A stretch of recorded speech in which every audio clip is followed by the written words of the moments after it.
قال رسول الله صلى الله عليه وسلم الأرواح جنود مجندة فما تعارف منها ائتلف وما تناكر منها اختلفا আল্লাহ রাসূল সাল্লাল্লাহু আলাইহি ওয়াসাল্লাম বলেন, রূহ যেগুলো আছে, অন্তর যেগুলো আছে, আল আরওয়াহু জুনুদুন মুজান্নাদাতুন, এগুলো হচ্ছে একত্রিত থাকার জিনিস, একটা আরেকটার সাথে সঙ্গবদ্ধ থাকবে, একটা আরেকটার সাথে সম্পর্কযুক্ত থাকবে, একটা আরেকটার সাথে একসাথে চলাফেরা করবে, একসাথে চলাফেরা করবে এবং একসাথে থাকবে। ফামা তাআরাফা মিনহা ইতালাফা, যেই রূহুর সাথে যেই রূহুর সম্পর্ক, যেই রূহুর সাথে যেই রূহুর একটা আলাদা সম্পর্ক থাকে, ওই রূহুর সাথে মিলা যায়। ওয়ামা তানাকারা মিনহা ইখতালাফা, আর যেই রূহুর সাথে যেই রূহুর মিল হয় না, যেই অন্তরের সাথে যেই অন্তরের মিল হয় না, ওই অন্তর থেকে বিচ্ছিন্ন হয়ে যায়। আমাদের বাংলাদেশের একজন বড় বুজুর্গ, তার মুখে শুনেছিলাম, সম্ভবত তিনি পীর জুলফিকার নকশবন্দি রহমতুল্লাহ আলাইহির বরাতে বলেছিলেন যে একজন আরেকজনের সাথে যেমন রক্তের গ্রুপের মিল থাকে, কারো যদি রক্ত নেওয়ার প্রয়োজন হয় তাহলে গ্রুপ মিলতে হয়, ও পজিটিভই হইতে হবে, ও নেগেটিভ হইলে চলবে না, এ পজিটিভই হইতে হবে, এ নেগেটিভ হইলে চলবে না। যেমনি ভাবে রক্তের গ্রুপ মিলার প্রয়োজন আছে, তেমনি ভাবে আল্লাহ ওয়ালাদের সাথে সম্পর্ক এবং ভালো মানুষদের সাথে ভালো মানুষের সম্পর্কের গ্রুপেরও বিষয় আছে। আল্লাহ ওয়ালাদের সাথে যাদের সম্পর্ক হবে, আল্লাহ ওয়ালাদের সাথে যাদের মহাব্বত হবে, ওই ব্যক্তিদেরকে আল্লাহ পাক রব্বুল আলামিন তার উসিলায় নাজাত দিয়ে দিবেন। মুহতারাম হাজিরিন, রূহ যেহেতু একা একা চলতে পারে না, অন্তর একা একা চলতে পারে না, অন্তর চলার জন্য তার সঙ্গী খুঁজে, অন্তর চলার জন্য তার সঙ্গী লাগে। এই জন্য সঙ্গী বাছাই করতে হবে। সঙ্গী বাছাই করার ক্ষেত্রে সর্বপ্রথম কথা হলো, আল্লাহ পাক রব্বুল আলামিন কোরআনুল কারীমে নির্দেশনা দিয়ে দিয়েছেন। আল্লাহ পাক রব্বুল আলামিন সূরাতুত তাওবার 119 নম্বর আয়াতে বলে দিয়েছেন, ইয়া আইয়ুহাল্লাযীনা আমানুত্তাকুল্লাহ ওয়া কুনু মা'আস সাদিকিন। হে ঈমানদার বান্দা বান্দিরা, যারা বলেছো লা ইলাহা ইল্লাল্লাহ, ইত্তাকুল্লাহ, তোমরা আল্লাহকে ভয় করো, আল্লাহকে ভয় করো। কেমন ভয় করবে? আরেক আয়াত আল্লাহ তাআলা বলেন, ইয়া আইয়ুহাল্লাযীনা আমানুত্তাকুল্লাহা হাক্কা তুকাতিহি, ভয় করার মতো ভয় আল্লাহকে করতে হবে। মুখে মুখে বললাম আল্লাহকে ভয় করি, কিন্তু দিলের মধ্যে যদি আল্লাহর ভয় না থাকে, আড়ালে গেলে যদি আল্লাহ তাআলার ভয় না থাকে, গুনাহের মধ্যে লিপ্ত হয়ে যায়। একা একা আছি, মোবাইলের মধ্যে বিভিন্ন ধরনের গুনাহের মধ্যে লিপ্ত হয়ে যায়, নাচ গান টিভি ভিসিআর দেখতে থাকি, একা একা আছি, প্রেম প্রীতি করতে থাকি, একা একা আছি, বিভিন্ন গুনাহের মধ্যে লিপ্ত হয়ে যায়, তাহলে এটাকে ভয় বলে না। ভয় হলো এটা, ওইটাকেই বলে যেই ভয় আল্লাহ তাআলার ভয় সমস্ত লোক সমাগমের সামনে যখন থাকে তখন যেই ভয় থাকে, যখন কোন আল্লাহ ওয়ালা সুহবতে থাকে তখন যেমন ভয় থাকে, ওরকম ভয় থাকলে এটাকে হাক্কা তুকাতিহি, ভয় করার মতো ভয় বলে। আল্লাহ তাআলা বলেন, ইত্তাকুল্লাহ, আল্লাহকে ভয় করো, আল্লাহকে ভয় করো, ওয়া কুনু মা'আস সাদিকিন। আর এই ভয় অর্জন হবে হলো যখন তোমরা সত্যবাদী আল্লাহওয়ালা ব্যক্তিদের সাথে থাকবা। কুনু মা'আস সাদিকিন, তোমরা সত্যবাদী আল্লাহওয়ালাদের সাথী হয়ে যাও।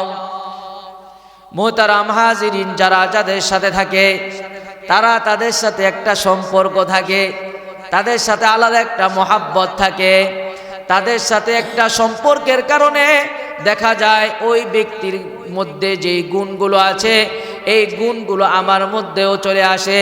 যখন আমি কোনো ভালো ব্যক্তির সাথে থাকবো, 5 ওয়াক্ত নামাজ ঠিক মতো পড়ে, রমজান আসলে রোজা রাখে, হজ ফরজ হইলে হজ করে, যাকাত ফরজ হইলে যাকাত দেয়, এমন ব্যক্তির সাথে যখন চলবো তখন দেখা যাবে ওই ব্যক্তির এই ভালো গুণগুলো আমার মধ্যে চলে আসবে। একদিন 2 দিন নামাজ পড়ি না, নামাজের সাথে চলাফেরা করি, নামাজের সময় যখন হয় তখন বলে, বন্ধু আমার নামাজ আছে, আমার আর কোনো কাজ চলবে না, দুনিয়াদারি চলবে না, দোকানদারি চলবে না, ব্যবসা বাণিজ্য চলবে না, আর কোনো কাজ চলবে না। এই কথা বইলা ওই বন্ধুকে বলে, আসো নামাজ পড়তে আসো। ও আসুক আর না আসুক, এই বন্ধু সুন্দর করে ওযু করে আল্লাহ পাক রব্বুল আলামিনের দরবারে হাজিরি দেওয়ার জন্য মসজিদের মধ্যে উপস্থিত হয়ে যায়। আর যখন কোনো ব্যক্তি বাসা থেকে ওযু করে নামাজের জন্য রওনা হয়, হাদিসের মধ্যে এসেছে সে কেমন যেন ইহরাম বেঁধে হজ করার জন্য রওনা হয়ে গেল। সুবহানাল্লাহ বলবেন না? সুবহানাল্লাহ বলতে হয়, সুবহানাল্লাহ। কারণ আল্লাহ তাআলা এই সুবহানাল্লাহ বলার মাধ্যমে খুশি হন, এবং এই সুবহানাল্লাহ বলার মাধ্যমে আল্লাহ পাক রব্বুল আলামিন একটা বিশাল গাছ তৈরি করেন জান্নাতের মধ্যে। জান্নাতের যেই অংশটা আছে এই পুরা অংশটা একেবারে খোলা ময়দান। এই খোলা ময়দানটাকে আল্লাহ পাক রব্বুল আলামিন আমাদের ইবাদতের মাধ্যমে পরিপূর্ণ করবেন, ভরবেন। আমরা যেই ইবাদত করব সেই ইবাদতের মাধ্যমে ওই যেই জায়গাটা আছে, ময়দানটা আছে, ওই ময়দানটা ভরবে। মুহতারাম হাজিরিন, আমরা জায়গা জমিন ক্রয় করি না, ঈমানের মাধ্যমে জান্নাতের জায়গা ক্রয় করা হয়। ঈমানের মাধ্যমে জান্নাতের জায়গা ক্রয় করা হয়। বলে জায়গা ক্রয় করলেই কি সেখানে থাকা যায়? জায়গা ক্রয় করলেই কি সেখানে বসবাস করা যায়? না, সেখানে জায়গা ক্রয় করলেই বসবাস করা যায় না, থাকা যায় না। সেখানে বাগান করতে হয়, সেখানে বাড়ি করতে হয়। ঠিক তদ্রূপ বান্দা ঈমানের পরে তার আমলগুলা ঠিক মতো করতে হয়। যদি ঠিক মতো আমলগুলা করে তাহলে বিভিন্ন আমলের ফজিলত সম্পর্কে বিভিন্ন বিষয়গুলো হাদিসের মধ্যে লেখা আছে। হাফেজে কোরআনের জন্য আছে যে যতগুলো আয়াত আছে কোরআনুল কারীমের মধ্যে, অত তালা বিল্ডিং আল্লাহ তাআলা জান্নাতে তাদেরকে দান করবেন। তেমনি ভাবে সুবহানাল্লাহ যে বলবে তার জন্য একটা গাছ তৈরি হয়ে যাবে জান্নাতে। কেমন গাছ তৈরি হবে? তাফসিরে কবিরের মধ্যে আল্লামা ফখরুদ্দিন রাজি রহমতুল্লাহ আলাইহি বলেন, এত বড় গাছ তৈরি হবে, এত বড় গাছ তৈরি হবে, যেই গাছ পাগলা তেজস্বী ঘোড়া 500 বছর পর্যন্ত দৌড়েলেও তার ছায়া শেষ করতে পারবে না। সুবহানাল্লাহি ওয়া বিহামদিহি। এছাড়াও হাদিসের মধ্যে সহিহ মুসলিম শরীফের রওয়ায়াত এসেছে, সুবহানাল্লাহি ওয়াল হামদুলিল্লাহ তামআনি মা বাইনাস সামাওয়াতি ওয়াল আরদ। সুবহানাল্লাহ এবং আলহামদুলিল্লাহ এমন আমল যেই একটার মাধ্যমে অথবা দুইটার মাধ্যমে আল্লাহ পাক রব্বুল আলামিন আসমান এবং জমিনের যেই খালি জায়গাটা আছে এই জায়গাটা আল্লাহ পাক রব্বুল আলামিন নেকি দ্বারা পরিপূর্ণ করে দেন। এই জন্য সুবহানাল্লাহ বেশি বেশি বলা দরকার। বিশেষ করে ফজিলতের সময় যখন আসবে তখন সুবহানাল্লাহ বলা সুন্নাহ। যখন আল্লাহ রসুল কোনো বয়ানের মধ্যে ফজিলতের কথা বলতেন, সাহাবায়ে কেরাম সুবহানাল্লাহ বলতেন। এই জন্য সুবহানাল্লাহ বলা সুন্নাহ। মুহতারাম হাজিরিন, যেই কথা বলতেছিলাম যে আল্লাহ ওয়ালা বুজুর্গদের সাথে যদি কেউ থাকে তাহলে সে এক সময় আল্লাহ ওয়ালা হয়ে যায়। আর যদি কোনো ব্যক্তি ডাকাতের সাথে থাকে, তার সাথে থাকতে থাকতে একটা পর্যায়ে সে কিন্তু ডাকাতি গ্রহণ করে, ডাকাতির কিছু অংশ হলেও গ্রহণ করে। বলে চোরের সাথে যখন বন্ধুত্ব হয়, চোরের সাথে যাই, চোর চুরি করে আমি দেখি, আমি চুরি করি না। একদিন, 2 দিন, 3 দিন যখন হয়ে যায় তখন মনে চায় ও চুরি করে ডাব খাইতেছে, আমিও একটা ডাব চুরি করি। ও চুরি করে দোকান থেকে এটা সেটা আনতেছে, আমিও এটা সেটা একটা জিনিস নিয়ে আসি। এরকম যখন করতে থাকে তখন এক পর্যায়ে দেখা যায় সে নিজেও একজন চোর হিসাবে পরিণত হয়ে যায়। এই জন্যই তো আল্লাহ রাসূল সাল্লাল্লাহু আলাইহি ওয়াসাল্লাম খুব সুন্দর মিসাল দিয়েছেন। হাদিসে পাকের মধ্যে এসেছে, সুনানে আবু দাউদ, সুনান সহিহ বুখারী শরীফের হাদিসের মধ্যে এসেছে, আল্লাহ রাসূল সাল্লাল্লাহু আলাইহি ওয়াসাল্লামের প্রখ্যাত সাহাবী হযরতে আবু মুসা আশআরী রাদিয়াল্লাহু তাআলা আনহু সূত্রে বর্ণিত, ক্বালা রাসূলুল্লাহ সাল্লাল্লাহু আলাইহি ওয়াসাল্লাম, আল্লাহ রাসূল সাল্লাল্লাহু আলাইহি ওয়াসাল্লাম বলেন, মাসালুল জালিসিস সালিহি ওয়া মাসালুল জালিসিস সুই কামাসালি সাহিবিল মিসকি ওয়াল কিরিল হাদ্দাদি। আল্লাহ রাসূল সাল্লাল্লাহু আলাইহি ওয়াসাল্লাম বলেন, যে ব্যক্তি আল্লাহওয়ালা হয় তার দৃষ্টান্ত, আর যে ব্যক্তি আল্লাহওয়ালা হয় না, বদকার হয়, তার সাথে চলাচলের দৃষ্টান্ত, তার সাথে উঠা বসার দৃষ্টান্ত হলো, যে ব্যক্তি আল্লাহওয়ালা হয় তার সাথে উঠা বসার দৃষ্টি হলো সাহিবুল মিসকি, যে ব্যক্তি আতরওয়ালা হয় তার সাথে উঠা বসার মতো। আর যে ব্যক্তি আল্লাহওয়ালা হয় না, বদকার হয়, খারাপ মানুষ হয়, বিভিন্ন গুনাহের মধ্যে লিপ্ত হয়, তার সাথে উঠা বসার দৃষ্টান্ত হলো কামারের দোকানের মতো। বলে কিভাবে? যখন কোনো ব্যক্তি আতরওয়ালার কাছে যায়, আতরওয়ালার কাছে গেলে আতরওয়ালা তাকে একটু আতর লাগায় দেয়, তার কাছ থেকে একটু আতর সংগ্রহ করা যায়, না হলে কমপক্ষে একটু আতর লাগায় দেয়। আতর যদি নাও লাগায় দেয়, কমপক্ষে তার থেকে একটু আতরের সুগন্ধি পাওয়া যায়। তেমনি ভাবে যদি কোনো ব্যক্তি আল্লাহওয়ালার সোহবতে যায়, আল্লাহওয়ালার কাছ থেকে হয়তো নামাজের একটা আমল কবুল করবে, আর না হয়তো রোজার একটা আমল কবুল করবে, আর না হয়তো কোনো একটা ভালো গুণ কবুল করবে, গ্রহণ করবে। যদি গ্রহণ নাও করতে পারে, কমপক্ষে ওই আল্লাহওয়ালার আমলটা দেখা দিলের মধ্যে যৌক আসবে, দিলের মধ্যে আগ্রহ আসবে। তিনি কত সুন্দর করে নামাজ পড়েন, নামাজের মধ্যে কত সুন্দর করে রুকু দেন, কত সুন্দর করে লম্বা লম্বা কিয়ামের সাথে লম্বা সময় দাঁড়ানোর সাথে নামাজ পড়তেছে, আল্লাহর কোরআন পাঠ করতেছে, সিজদার মধ্যে আল্লাহকে ডাকতেছে, সুবহান রাব্বিয়াল আলা, রুকুর মধ্যে আল্লাহকে ডাকতেছে, আল্লাহর কথা স্মরণ করতেছে, আল্লাহর পবিত্রতার কথা বর্ণনা করতেছে, সুবহান রাব্বিয়াল আযীম। নামাজের মধ্যে আল্লাহর বড়ত্বের কথা বলতেছে, উঠতেছে, বসতেছে, বলতেছে আল্লাহু আকবার, আল্লাহ সবচেয়ে বড়, আল্লাহ সবচেয়ে বড়। এইভাবে করে নামাজ পড়তেছে। রমজান আসলে রোজা রাখে, রমজান ছাড়াও মাসে 3 দিন রোজা রাখে, আবার সোমবার বৃহস্পতিবার আসলেও রোজা রাখে। যখন আল্লাহওয়ালার এই আমলগুলা কোনো ব্যক্তি দেখবে, তখন ওই আমলগুলা সেও গ্রহণ করবে। যদি গ্রহণ নাও করে, কমপক্ষে এই আমলগুলা করার জন্য তার দিলের মধ্যে যৌক আর শৌক তৈরি হবে, আগ্রহ উদ্দীপনা সৃষ্টি হবে। এই হলো আল্লাহওয়ালার দৃষ্টান্ত, আল্লাহওয়ালা সোহবতের দৃষ্টান্ত। আর যদি কোনো ব্যক্তি আল্লাহওয়ালা সোহবত এখতিয়ার না করে, বরং খারাপ কোনো মানুষের সোহবত এখতিয়ার করে, খারাপ কোনো ব্যক্তির সোহবত এখতিয়ার করে, খারাপ কোনো ব্যক্তি সংস্রব এখতিয়ার করে, খারাপ কোনো ব্যক্তিকে বন্ধু বানায়, তাহলে দেখা যাবে কামারের দোকানের মধ্যে গেলে যেমন ক্ষতিগ্রস্ততা আসে, ওরকম ক্ষতিগ্রস্ততার শিকার আমরাও হব।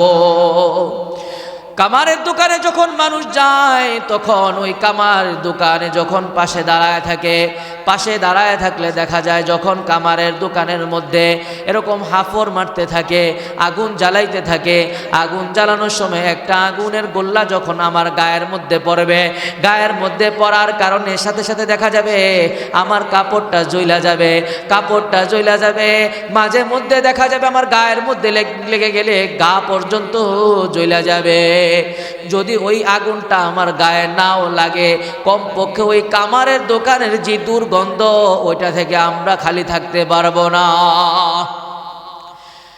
তেমনি ভাবে কোনো আল্লাহওয়ালা ছাড়া ব্যক্তি যিনি খারাপ কাজ করে, খারাপ কাজের মধ্যে লিপ্ত আছে, বিভিন্ন ধরনের গুনাহের মধ্যে লিপ্ত, জিনার গুনাহের মধ্যে লিপ্ত, ডাকাতির গুনাহের মধ্যে লিপ্ত, চুরির গুনাহের মধ্যে লিপ্ত, রাহাজানির গুনাহের মধ্যে লিপ্ত, মানুষের বদনামি করার মধ্যে লিপ্ত, গীবত শিকায়াত করার মধ্যে লিপ্ত, এমনি ভাবে আরো যত খারাপ খারাপ কাজ আছে এগুলোর মধ্যে লিপ্ত, এই সমস্ত ব্যক্তির সাথে যদি থাকি তাহলে দেখা যাবে এক সময় চোরের সাথে থাকলে আমি চুরিও করা শুরু করব, এক সময় ডাকাতের সাথে থাকলে ডাকাতিও করা শুরু করব, এক সময় যখন গীবতকারীর সাথে থাকব তখন দেখা যাবে গীবত আমিও করতে শুরু করব।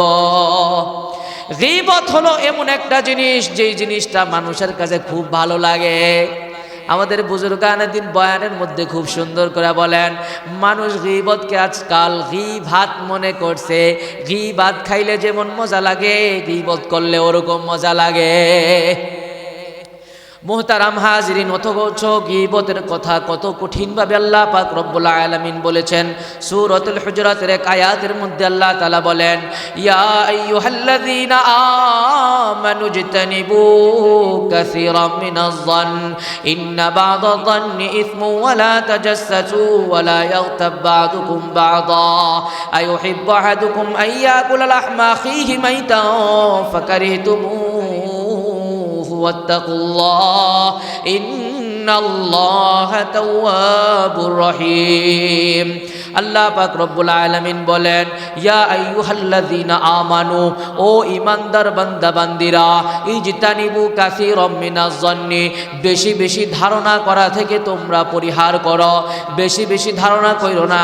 একটা ব্যক্তি এক জায়গা দিয়ে হাইটা যাইতেছে, ওদিকে ঘটনাক্রমে সিনেমা হল। এখন আমি মনে মনে চিন্তা করলাম বেচারা বুঝি সিনেমা হলে যাইতেছে। এমনি ভাবে খারাপ কোনো আড্ডা হইতেছে, আমি মনে মনে চিন্তা করলাম সে বুঝি খারাপ কোনো আড্ডার মধ্যে লিপ্ত হইতে যাইতেছে। এরকম ধারণা করা যাবে না। ইজতানিবু কাসীরাম মিনাজ-যন ইন্না বা'দায-যন্নি ইসমুন, কেননা কোনো খারাপ ধারণাগুলো ইসমুন, গুনাহের কাজ বলে বিবেচিত হয়। আমি ধারণা করলাম সে গুনাহের মধ্যে যাচ্ছে, বাস্তবে সে গুনাহের মধ্যে যাচ্ছে না, তার অন্য কোথাও কাজ আছে। ইন্না বা'দায-যন্নি ইসমুন, তাহলে এখানে গুনাহ হয়ে গেল। ওয়ালা তাজাসসাসু ওয়ালা ইয়াগতাব বা'দুকুম বা'দা, এবং একজন আরেকজনের সাথে চগলখড়ি কইরো না, একজনের সাথে আরেকজনের ঝগড়া লাগায় দিও না, বিবাদ লাগায় দিও না। ওয়ালা তাজাসসাসু ওয়ালা ইয়াগতাব বা'দুকুম বা'দা, এবং একজন আরেকজনের গীবত কইরো না। ওয়ালা ইয়াগতাব বা'দুকুম বা'দা, আল্লাহ পাক রব্বুল আলামিন গীবত করতে নিষেধ করছেন। এরপর আল্লাহ পাক রব্বুল আলামিন বলে দিলেন গীবত করার দৃষ্টান্ত কেমন। আইয়ুহিব্বু আহাদুকুম আইয়াকুলা লাহমা আখীহি মাইতান ফাকারিহতুমুহু, গীবত যদি কেউ করে তাহলে গীবত করার মাধ্যমে ওই ব্যক্তির গুনাহটা কেমন হয়? বলে মরা ভাইয়ের গোশত খাইলে যেমন হয় গীবত করলেও ওরকম হয়। আল্লাহ তাআলা বলেন, মরা ভাইয়ের গোশত তোমরা খাইতে চাইবা কিনা? ফাকারিহতুমুহু, অবশ্যই অপছন্দ করবে, তোমরা চাইবে না মরা ভাইয়ের গোশত খাইতে। তাহলে গীবত কিভাবে করো? গীবত করলে তো মরা ভাইয়ের গোশত খাওয়ার মতো। মুহতারাম হাজিরিন, এই জন্য যারা গীবত করে ওই মজলিসের মধ্যে বসা যাবে না। মজলিসের মধ্যে গীবতের আলোচনা শুরু হওয়ার সাথে সাথে আমি মজলিস ত্যাগ করব। মজলিস ত্যাগ করে অন্য জায়গায় গিয়ে বসব। যারা বেশি বেশি গীবত করে তাদের সাথে চলবো না। যারা বেশি বেশি গীবত করে তাদের সাথে আমরা বন্ধুত্ব রাখবো না, মহাব্বত রাখবো না। কেননা আল্লাহ রাসূল সাল্লাল্লাহু আলাইহি ওয়াসাল্লাম হাদিসে পাকের মধ্যে বলেছেন, আর রাজুলু আলা দীনি খালিলিহি ফালয়ানজুর আহাদুকুম মান ইউখালিলু। সুনানে আবু দাউদ শরীফে 4833 নম্বর হাদিস। আল্লাহ রাসূল সাল্লাল্লাহু আলাইহি ওয়াসাল্লামের বিখ্যাত সাহাবী হযরতে আবু হুরায়রা রাদিয়াল্লাহু তাআলা আনহু সূত্রে বর্ণিত আছে, তিনি বলেন, ক্বালা রাসূলুল্লাহ সাল্লাল্লাহু আলাইহি ওয়াসাল্লাম, আল্লাহ রাসূল সাল্লাল্লাহু আলাইহি ওয়াসাল্লাম ইরশাদ করেছেন, আর রাজুলু আলা দীনি খালিলি, প্রত্যেকটা ব্যক্তি তার বন্ধুর ধর্মে ধর্মান্তরিত হয়। ফালইয়ানজুর আহাদুকুম মান ইউখালিলু, সুতরাং তোমাদের কেউ যখন কারো বন্ধু বানাইতে চায়, কেউ যখন দুস্তি করতে চায়, তখন যেন সে দেখে তার বন্ধু কারা।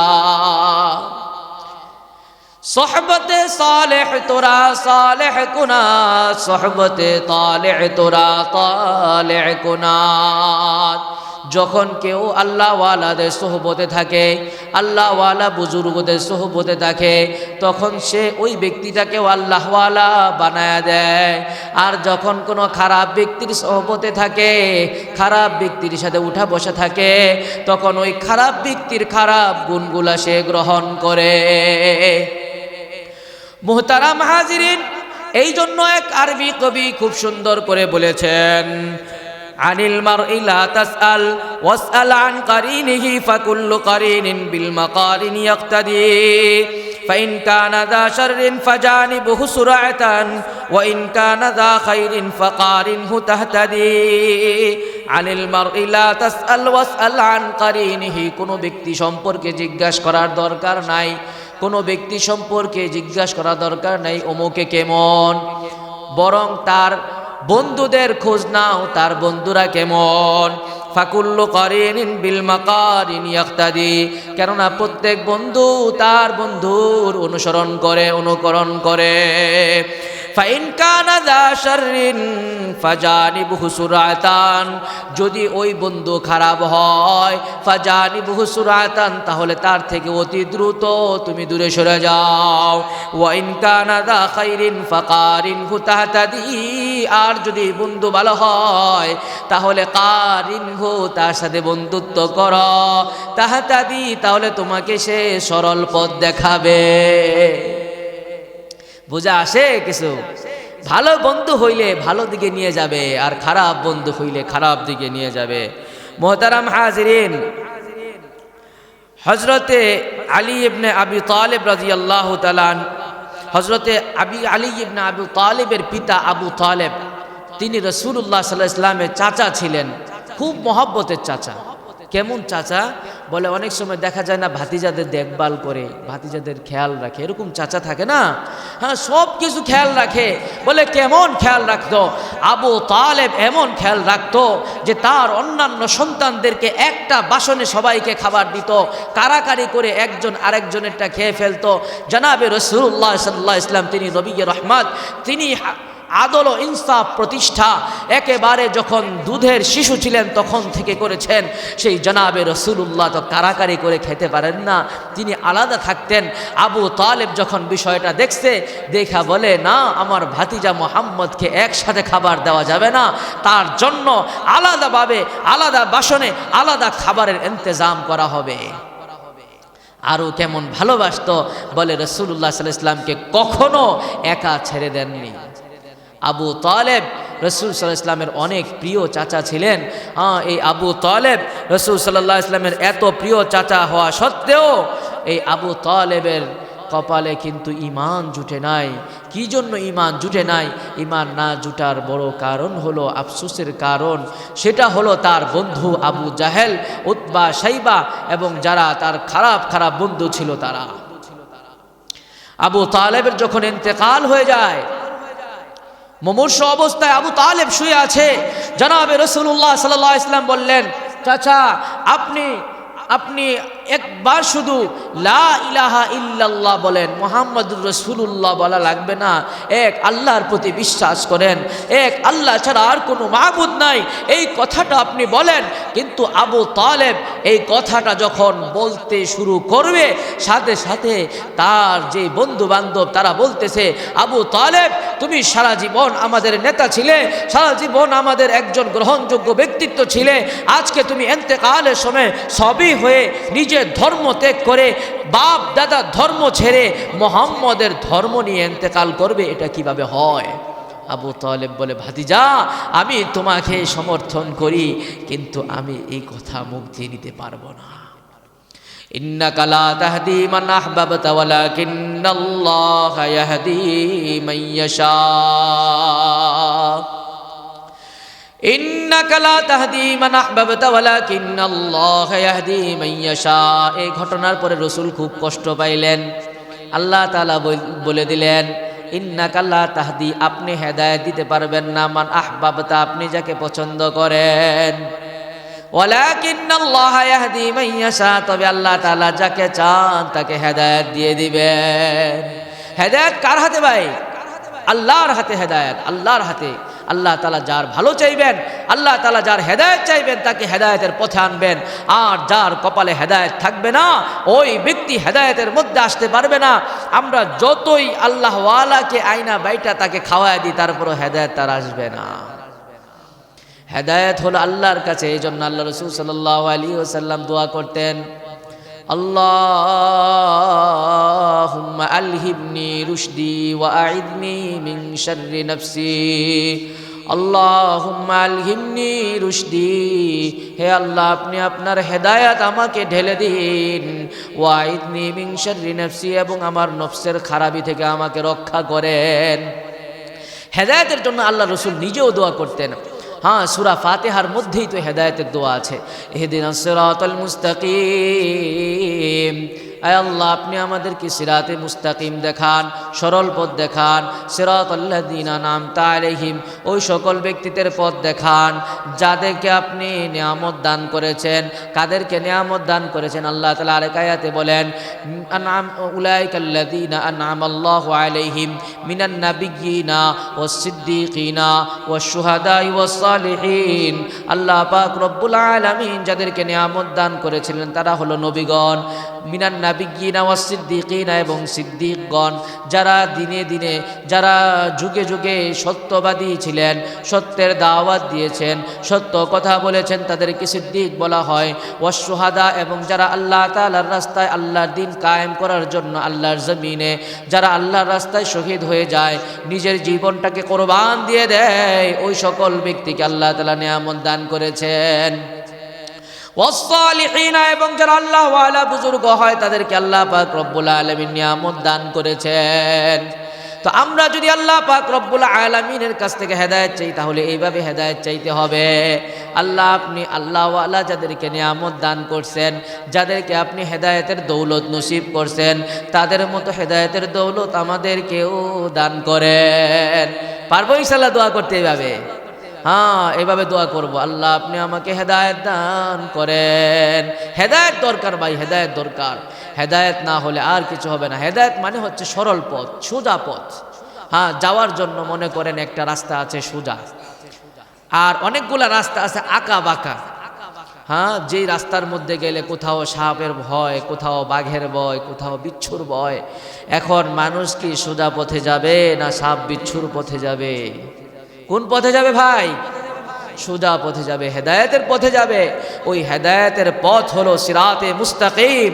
সিরাতে মুস্তাকিম সরল পথ, যেই পথ আল্লাহ পাক রব্বুল আলামিন নবীর মাধ্যমে দেখিয়েছেন, যেই পথ নবী সাহাবীদেরকে দেখিয়েছেন, যেই পথ সাহাবায়ে কেরাম তাবেঈনদেরকে দেখিয়েছেন, যেই পথ তাবেঈনগণ তাবেঈনদেরকে দেখিয়েছেন, যেই পথ তাবেঈনগণ আইম্মায়ে মুজতাহিদিনদেরকে দেখিয়েছেন, যেই পথ আইম্মায়ে মুজতাহিদিনগণ তাদের ছাত্রদেরকে দেখিয়েছেন, তাদের ছাত্রগণ তাদের ছাত্রদেরকে দেখিয়েছেন। এই ধারাবাহিকতায় আমাদের পীর বুজুর্গ মাশায়েখ, আমাদের আল্লাহ ওয়ালা উস্তাদ যারা আছেন, তাদের উস্তাদগণ তাদেরকে পথ দেখিয়েছেন। আর আমাদেরকে এরকম শাহ আবু বকর সিদ্দিক দামাত বরকাতুহুম হাফিজাহুল্লাহর মতো বড় বড় বুজুর্গানে দ্বীন আমাদেরকে সরল পথ দেখাবেন ইনশাআল্লাহ। কি বলেন? আল্লাহ তাআলা যদি কবুল করেন আমাদেরকে দেখাবেন ইনশাআল্লাহ। মুহতারাম হাজিরিন, বলে হেদায়েত এরকম একটা বিষয় যেটা নিজে নিজে চেষ্টা করলে হবে না, আল্লাহ ওয়ালাদের সাথে সম্পর্ক রাখতে হবে, আল্লাহ ওয়ালাদের সোহবত করতে হবে, সোহবত ইখতিয়ার করতে হবে। বলে সোহবতের কি ফজিলত! রাসূলুল্লাহ সাল্লাল্লাহু আলাইহি ওয়াসাল্লামের খেদমত করতো একটা ছোট্ট বাচ্চা ইহুদি ছিল, ছোট্ট বাচ্চা ইহুদি ছিল। সহিহ বুখারী শরীফের হাদিস, বানানো কোনো গল্প না। 1356 নম্বর হাদিস, হযরত আনাস ইবনে মালিক রাদিয়াল্লাহু তাআলা আনহু থেকে বর্ণিত। তিনি বলেন, আল্লাহ রাসূল সাল্লাল্লাহু আলাইহি ওয়াসাল্লামের খেদমত করত। কানা গুলামুন ইয়াহুদিয়ুন ইয়াখদুমুন নবিয়্য সাল্লাল্লাহু আলাইহি ওয়াসাল্লাম। একজন ইহুদি ছোট বাচ্চা ছিল যে আল্লাহ রাসূল সাল্লাল্লাহু আলাইহি ওয়াসাল্লামের খিদমত করত। ফামারিজ, সেই ব্যক্তি একবার অসুস্থ হয়ে গেল। ফাতাহুন নবিয়্যু সাল্লাল্লাহু আলাইহি ওয়াসাল্লাম ইয়াউদুহু, আল্লাহ নবী সাল্লাল্লাহু আলাইহি ওয়াসাল্লাম আসলেন তার সেবা শুশ্রূষা করার জন্য। ফাকাআদা ইনদা রাসিহি, আল্লাহ রাসূল সাল্লাল্লাহু আলাইহি ওয়াসাল্লাম তার মাথার কাছ দিয়ে বসলেন। বসার পরে ফাকালা লাহু আসলিম, তাকে বললেন ইসলাম ধর্ম গ্রহণ করো। ফানাজারা ইলা আবিহি ওয়া হুয়া ইনদাহু, তার বাবাও তো ইহুদি বাবার দিকে সে তাকায় রইছে। বাবা আপনি কি বলেন? আমি কি জনাবে রাসূলুল্লাহর কথা মেনে ইসলাম ধর্ম গ্রহণ করব কিনা? এইভাবে যখন তার বাবার দিকে তাকাইছে, তার বাবা বলতেছে আতি আবুল কাসিম সাল্লাল্লাহু আলাইহি ওয়াসাল্লাম, তুমি আবুল কাসেম এর অনুসরণ করো। আবুল কাসেম মানে রসুলের উপাধি ছিল, কুনিয়া ছিল আবুল কাসেম, কারণ রসুলের এক ছেলের নাম ছিল কাসেম, এজন্য আবুল কাসেম রসুলকে বলা হতো। বললেন আতি আবুল কাসিম, তুমি আবুল কাসেমের অনুসরণ করো। ফাসলামা, ওই ব্যক্তি ইসলাম ধর্ম গ্রহণ করে ফেলল। ফাখারাজান নাবিয়্যু সাল্লাল্লাহু আলাইহি ওয়াসাল্লাম ওয়া হুয়া ইয়াকুল আলহামদুলিল্লাহিল্লাযী আনকাযাহু মিনান নার। আল্লাহ রাসূল সাল্লাল্লাহু আলাইহি ওয়াসাল্লাম ওই মজলিস থেকে বের হলেন।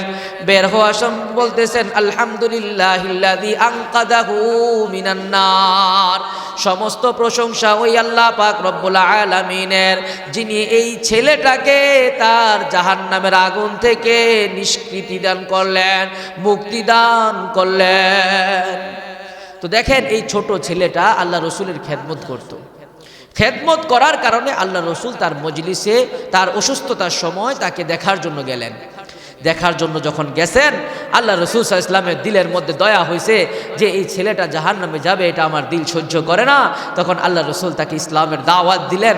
দাওয়াত দেওয়ার পরে আল্লাহ রসুলের সহবতের মধ্যে এরকম একটা আসর ছিল, আল্লাহ রসুলের সহবতের মধ্যে এমন একটা আকর্ষণ ছিল, যেই আকর্ষণে এই ছেলের পিতা ইহুদি হওয়া সত্ত্বেও ওই ছেলের পিতা বলে আতি আবুল কাসেম, তুমি আবুল কাসেমের অনুসরণ করো, আমাদের ধর্মের অনুসরণ তোমার করা লাগবে না, তুমি আবুল কাসেমের অনুসরণ কইরা জান্নাতে চলে যাও।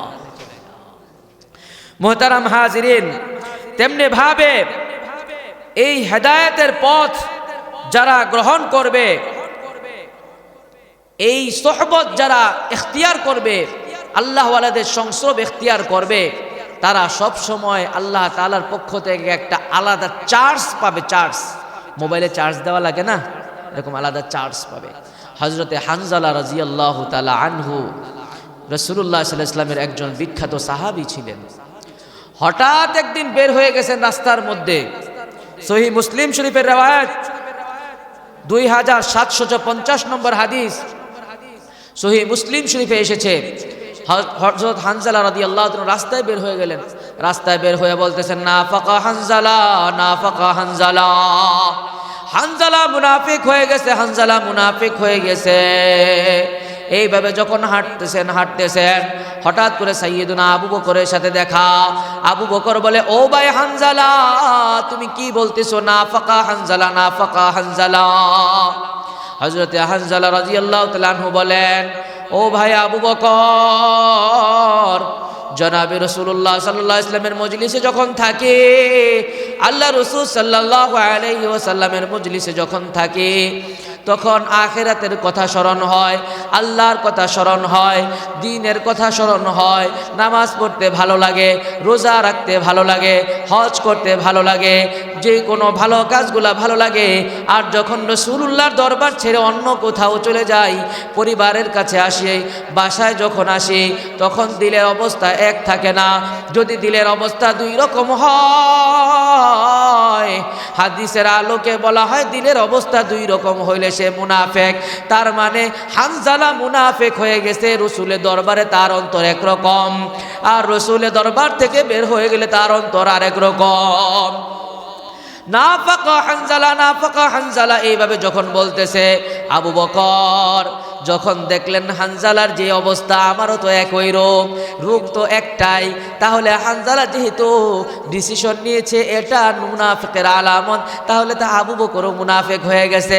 এখন দুইজন রাস্তা দিয়ে হাঁটে আর বলে না ফাঁকা হানজালা না ফাঁকা আবু বকর। দুইজনে বলতেছে আবু বকরও মুনাফিক হয়ে গেছে, হানজালাও মুনাফিক হয়ে গেছে। এখন কি করবে?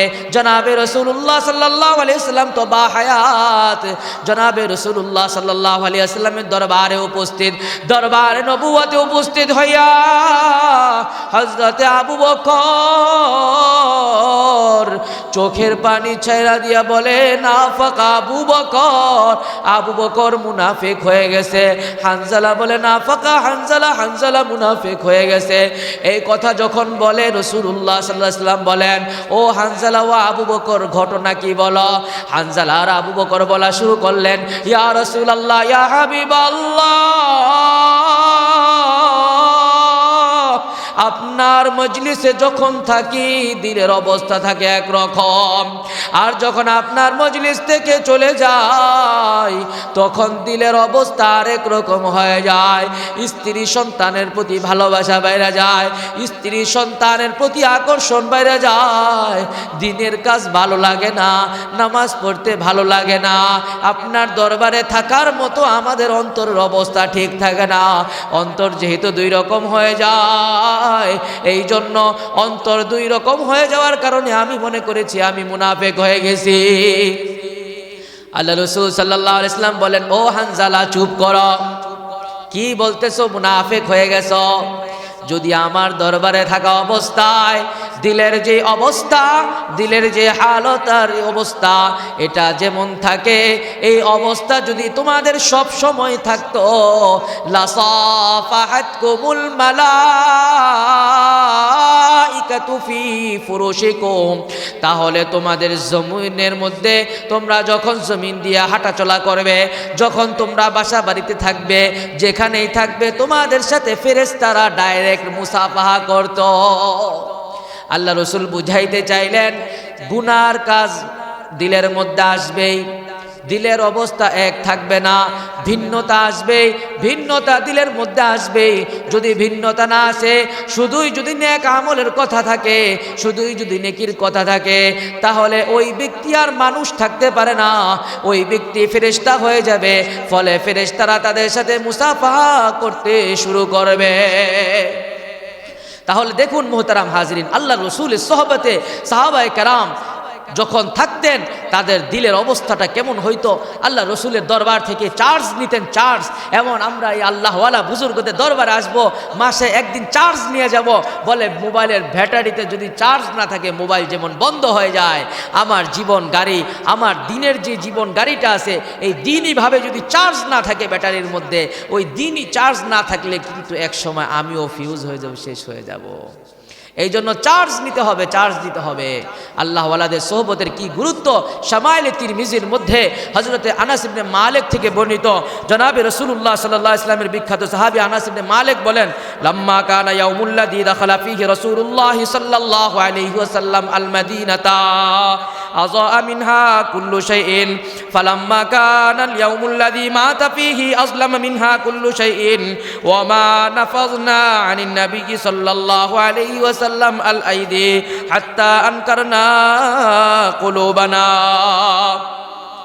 সুনান ইবনে মাজার 1631 নম্বর হাদিসের মধ্যে এসেছে, আনাস ইবনে মালিক বলেন, যখন রাসূল সাল্লাল্লাহু আলাইহি ওয়াসাল্লাম মদিনার মধ্যে ঢুকলেন, মদিনায় প্রবেশ করার সাথে সাথে জনাবে রাসূলুল্লাহ সাল্লাল্লাহু আলাইহি ওয়াসাল্লাম আযা কুল্লু শাইইন, প্রত্যেকটা জিনিস আলোকিত হয়ে গেছে। বলে যেমন বাতি জ্বালাইলে আলো হয়ে যায়, বাতি না দিলে অন্ধকার হয়ে যায়। রাসূল যখন মদিনার মধ্যে আসলেন, সাথে সাথে রাসূলের দ্বীনের নবুয়তের বাতির মাধ্যমে মদিনা আলোকিত হয়ে গেছে। হযরতে আনাস ইবনে মালিক বলেন, তেমনি ভাবে জনাবে রাসূলুল্লাহ সাল্লাল্লাহু আলাইহি ওয়াসাল্লামের যখন ইন্তেকাল হয়ে গেল, তখন মনে হলো জনাবে আইবুল্লাহু আন্নাহা সুব্বাত আলাল আইয়ামি সিরনা লায়ালিয়া। আল্লাহ রাসূলের ইন্তেকাল যেদিন হইছেন, ইন্তেকালের কারণে আম্মা জি ফাতেমা রাদিয়াল্লাহু তাআলা আনহা এত বেশি কষ্ট পেয়েছেন, এত বেশি কষ্ট পেয়েছেন, তিনি বলেন আমার এই কষ্ট যদি দিনের আলোকিত দিনের উপর দেওয়া হতো সিরনা লায়ালিয়া, তাহলে সেটা রাত্র হয়ে যাইতো। যাই হোক মুহতারাম হাজিরিন, বলা উদ্দেশ্য হলো আল্লাহ ওয়ালাদের সোহবত এখতিয়ার করা, আল্লাহ ওয়ালাদের সোহবতের মধ্যে আসা, এটা আমাদের প্রত্যেকটা ব্যক্তির দ্বীনি দায়িত্ব, দ্বীনি জিম্মাদারি।